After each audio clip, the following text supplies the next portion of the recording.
ख़बर ॾींदासीं मीरपुर साकरो मां जिते टाउन कमेटी जी ऑफिस ते छापो हयो वियो आहे। रिकॉर्ड जी छंड छाण कई वई।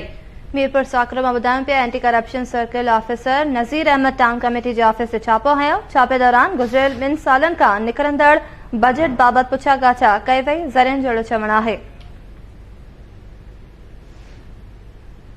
मीरपुर साकरो मां ॿुधायूं पिया टाउन कमेटी जी ऑफिस ते छापो लॻायो वियो आहे। रिकॉर्ड जी छंड छाण कई पई वञे।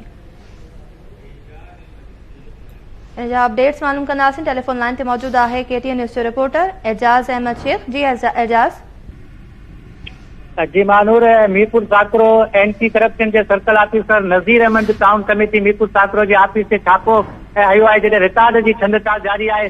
ज़रियन मूजिब गुज़िरियल 2 सालन का निकरंदड़ बजट बाबत पुछा गाछा कई पई वञे। जैसे नज़ीर अहमद एंटी करप्शन के सर्कल ऑफिसर बुधाए तो है करंट रिकॉर्ड मौजूद ना है। जैसे रिकॉर्ड उन हथ कया आहिनि उन जी छंडछाड़ इन वक्त जारी है। जी ठीक है एजाज अहमद शेख, तफ़सील ॿुधाइण लाइ वॾी महिरबानी अव्हां जी।